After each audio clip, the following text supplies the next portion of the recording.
رامتین کاکاون نابغه 11 ساله شطرنج قهرمان مسابقات آسیایی رده‌های سنی زیر 12 سال شد. تبریک میگیم به رامتین عزیز. با اقتدار از 9 بازی خودش 7 پیروزی تونست به دست بیاره و 2 بازی رو هم با مساوی به اتمام رسوند و بدون شکست این تورنمنت رو پشت سر گذاشت.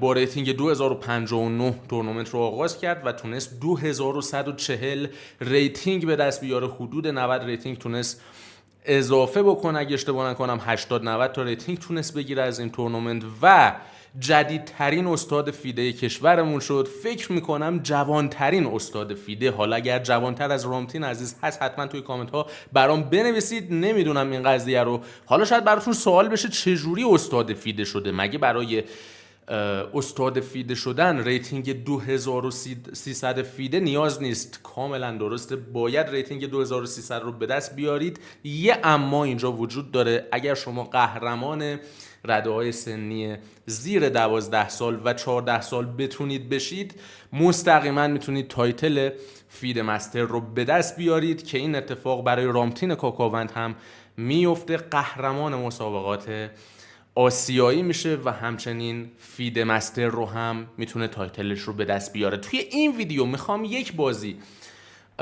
توی این مسابقات رو بهتون نشون بدم که رامتین کاکاوند اتفاقا با حریف ایرانی خودش مسابقه میده. فقط هم توی همین دور با حریف ایرانی بازی کرده که مهدی پیر عزیز هست که حالا نمیدونم پسوند و پیشوند رو بعضی وقتا chess.com حذف میکنه. حالا اسم کاملش هست یا حذف شده بعضی جا از اسمش رو کامل نمیدونم.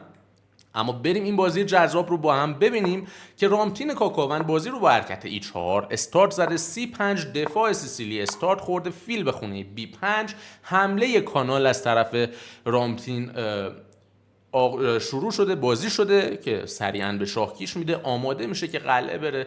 با اسب بلاک شده و حرکت A4 بازی شده. اینجا A6 میتونه بازیش به فیل حمله بکنه که بازی نشده. بعد از اون فیل میتونه از خونه C4 E2 استفاده کنه یا حتی بزنه توی اسب. توی بازی حرکت اسب F6 بازی شده. اسب خونه C3.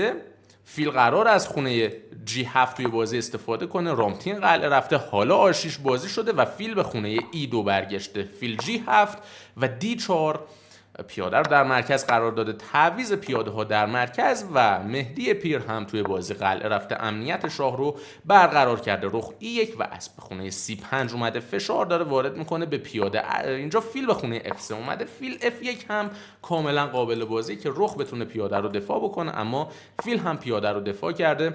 وزیر اومده به خونه C7 و فیل به خونه G5 گسترش پیدا کرده. سیاه اینجا E6 رو بازی کرده. کنترل بیشتری روی خونه D5 داشته باشه. وزیر اومده به خونه D2. یکی از طرح‌ها میتونه تعویض فیل ها باشه توی خونه H6 و اینجا حرکت رخ D8 رو سیاه بازی کرده. مشخصا سیاه قراره که D5 بازی بکنه در ادامه بازی. G3 رو اینجا رامتین بازی کرده که یه ذره کنده. فیل رو میخواد بذاره خونه G2. چی کار میتونست بکنه؟ حرکت بهتری تحت عنوان وزیر F4 وجود داره. فشار زیاد به اسب. همچنین پیاده نمیتونه، سیاه نمیتونه طرح خودش رو اعمال بکنه چون وزیرش زیر ضرب میره و بعد حرکتی مثل وزیر E7 بازی بشه و وزیر E4. سفید میتونه ادامه بده و وضع بهتری رو میتونه در روند بازی داشته باشه. اما برگردیم. حرکت G3 بازی شده. اسب برگشته عقب. دفاع کرده اسب خودش رو و فیل به خونه G2 اومده. اسب از خونه E5 استفاده کرده. رخ رو رامتین آورده به ستون نیمه باز D. فشار خوبی رو داره وارد میکنه. ستونهای نیمه باز رو میخواد کنترل بکنه و B6 رو بازی کرده. سیاه فیل رو میخواد فینک 2 بکنه. حالا وزیر F4 بازی شده. فشار به اسب و اینجا وزیر E7 اسب رو دفاع کرده. اما این آچمزیه خیلی اذیت کننده است. بهترین انتخاب برای سیاه حرکت اسب G4 که اینجوری اسب خودش رو دفاع کنه. شاید بگید کیان با حرکتی مثل H3 اسب جابجا بشه. اول که اسب خونه ای نداره بره، جابجا هم بشه این اسب توی بازی از بین میره. میتونه برگرده این اسب رو از دست بده. اما اینجا حرکت E5 وجود داره. چنگال وزیر و اسب توی بازی. بعد از اینکه وزیر جابجا بشه این اسب از بین میره. اگر این اسب رو بزنی اسب بعدی رو هم از دست میدی، اما سفید چیزی رو از دست نمیده. به خاطر حرکت E5 قطر فیل باز میشه حمله به اسب و بعد از اینکه مثلا پیاده بزنه تعویض رخ‌ها، فیل میزنه توی رخ خونه A8 و به این شکل میتونه بازی ادامه پیدا کنه. فیل در G4 پیاده رو شکار میکنه، فیل زیر ضربه و بعد از اینکه فیل برگرده خب سیاه یک تفاوت توی بازی داده، اما در ازاش 2 فیل داره توی بازی و 2 تا پیاده توی بازی پیشه که همین بازی رو کاملا متعادل میکنه. اما وارد این لاین نشده و حرکت وزیر E7 بازی شده، وزیر برگشته به C1 حمله به فیل. اینجا پیاده رو داره از دست میده، اما مشخصه که سیاه اینجا میخواد یه پیاده رو قربانی کنه تا از این آچمزی روی مخ خلاص بشه و همین اتفاق افتاده. سیاه یک پیاده عقب افتاده، فیل که 2 شده، آخرین سوار خودش رو هم به بازی اضافه کرده. اینجا بهتر بود به جای H6 فیل آخرین سوار سیاه هم به بازی اضافه بشه، اما سیاه تصمیم میگیره این آچمزی رو از بین ببره.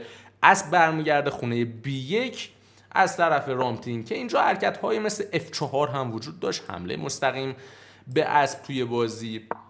اما اسب B1 بازی شده، رخ نشسته به پیاده، پیاده دفاع شده، حمله به اسب. اسبی که نشسته بود به B2 همچنان فشار داره به این پیاده وارد میکنه، فعلا داره دفاع میشه. وزیر برگشته و حرکت اسب D5 رو مهدی پیر بازی کرده که حرکت خوبی نبوده، اشتباه فاحش وضعیت بوده. میگه اگه بزنی من قراره با اسب پس بگیرم، بیا وزیرها رو تعویض بکنیم و اسبم در امن و امانه. اما نکته‌ای که اینجا وجود داره که رامتین کاکاوند هم ندیده، وزیر رو برگردونده گفته تعویض نکنیم، میتونه اسب در E6 بزنه، پیاده بعدی رو هم بخوره. حالا میگه اگه بخوای بزنی من قراره با اسب پس بگیرم، این همون کاری که تو میخوای بکنی. و اینجا سفید یک پیاده دیگه هم پیش میفته توی بازی. حالا سیاه اگه بخواد اینجا اسب رو بزنه که اصلا وضع بد میشه، مثلا به این شکل بازی ادامه پیدا کنه. مثلا اگه اسب در C3 هم بزنه بعد از تعویض‌ها حرکت E5 فوق‌العاده قدرتمنده، نداری بزنی، رخ زیر ضربه و فیل در G2 باید بازی بشه، شاه پس بگیره، D5 تعویض نکنی. حالا E6 بعد از تعویض‌ها رخ فعال میشه، میشینه به این، نشسته به این و به این شکل حتی قبل از اون میتونه B4 رو اول سفید بازی کنه، بشینه به اسب جابجا شد، حالا پیاده رو بزنه، وضع خیلی بهتری داره. این پیاده زیر ضربه، اینو بزنی اینم میره و پیاده های ضعف زیادی داره، 3 در مقابل 1 اینور هم سفید قراره بره و ببره. اما برگردیم، اگر که اسب رو بزنه اتفاقات بدی میفته. اینجا اسب رو از دست میده، وزیر زیر ضرب، وزیر باید بیاد تو خونه F5 بگه تعویض کنیم و میبینیم ضعف های زیادی و سیاه توی پوزیشنش به وجود اومده. رخ هم میاد E7 ارز هفتم رو کنترل میکنه و وضع بهتری رو به دست میاره. اگه سیاه بخواد وزیر رو بذاره D7 حالا رخ هم میاد تو، هیچ جا وزیر نمیتونه بره بجز همون خونه F5. بعد از تعویض ها حالا B4 حمله به اسب دام میفته، شاید بگید خونه C4 رو داره، اما فیل رو توی بازی از دست میده. اما رامتین پیدا نکرده، وزیر برگشته، اسب خونه F6، وزیر B2 حمله به اسب جابجا شده و وزیر هم نشسته به پیاده خونه B3 که بهترین انتخاب حرکت D5 بوده. اینجا سیاه یه پیاده عقب افتاده توی بازی داره که با D5 میتونه از شر این پیاده توی بازی خلاص بشه، اما ترجیح داده با وزیر بشینه. به این پیاده اسب دفاع کرده، حالا میخواد رخ‌ها رو دوبل بکنه، فشار به پیاده C3 وارد بکنه. اسب اومده به خونه E3، حتی C4 هم قابل بازی بود. رخ بعدی هم اومده حمله به اسب برگشته، جایی که رخ‌ها دوبل شدن فعلا اسب این خونه ها رو توی خونه C6 بلاک شده. اسبم پریده کجا؟ تو خونه C4. فشار به این 2 تا پیاده، یه دونه رو از دست میده سیاه توی بازی، عجله هم نمیکنه، کنترل خوبی روی خونه D5 سفید میخواد به دست بیاره.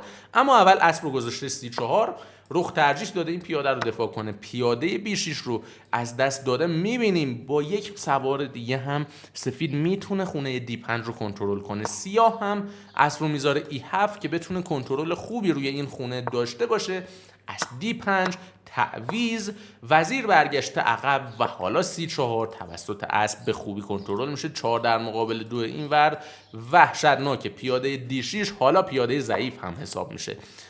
A5 رونده شده، با C5 پاسخ داده شده، زده و پیاده رو رونده. اینجا حتی زدن پیاده هم کاملا به نفع سفیده و بازی رو میبره. بعد از تعویض‌ها پیاده به دست میاره، یه پیاده رونده خوب هم داره توی بازی، اما تصمیم میگیره C6 بازی کنه، این خونه رو از رخ بگیره توی بازی. پیاده رو داره به دست میاره و یک رونده هم داره توی بازی. زیبا بازی میکنه رامتین. از E8 پیاده رو زده، وزیر A6، اسب اومده کمک، A5 توی راه. دوباره ببین اسب چجوری به خوبی 2 بار 3 بار تونست توی این بازی پیاده ها رو حمایت بکنه. اسب هم برمیگرده به خونه C8، فیل نشسته به اسب، قطر فیل بسته شده. حالا برخواست فیل توی بازی وجود داره. اسب اومده به خونه C7، هدفش چیه؟ وزیر هیچ خونه‌ای برای رفتن نداره اگه یه برخواست بده.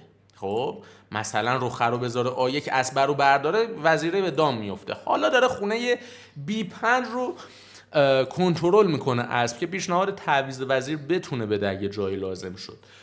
و دیگه رخ A1 و اینا جواب نمیده دیگه. مثلا وزیر رو میذاره خونه B5، میگه بیا تعویض بکنیم، وزیر به دام نمیفته. رامتین تصمیم میگیره که برخواست رو بده. پیاده بعدی رو هم توی بازی خورده. 3 تا پیاده رونده داره توی بازی، اما وزیر زیر ضربه. باید یه فکری به حال این قضیه بکنه. وزیر در A5 بازی شد، از اون جایی که دیگه اسب پیاده رو کنترل نمیکنه. بعد از تعویض‌ها حرکت اسب B7 چنگال رخ‌ها رو توی بازی رقم زده و مهدی پیر تسلیم شده. رامتین کاکاوند یک پیروزی شیرین رو به دست میاره و آینده‌ای نداره. باید مثلا رخ در D5 بزنه. بعد از تعویض‌ها این نیست که فقط یک تفاوت از دست داده باشه. رخ D8 اسب رو هم توی بازی شکار میکنه. نه تنها یک رخ کامل سفید توی بازی پیش میفته، بلکه روندش هم 2 خونه بیشتر نمونده که وزیرشه. به همین دلیل سیاه تسلیم شده.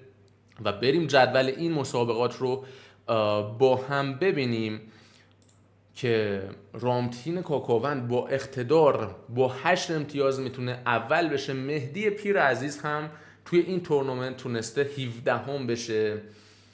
حالا با چند امتیاز؟ با 5.5 امتیاز اگر اشتباه نکنم مقام 17 هم رو به دست آورده. تبریک میگیم به رامتین کاکاوند عزیز، استاد فیده جدید کشورمون و همچنین قهرمان مسابقات آسیایی ردای سنی زیر 12 سال. اگر ویدیو رو دوست داشتید ممنون میشم لایکش کنید. من کیانم و توی ویدیو بعدی میبینمتون.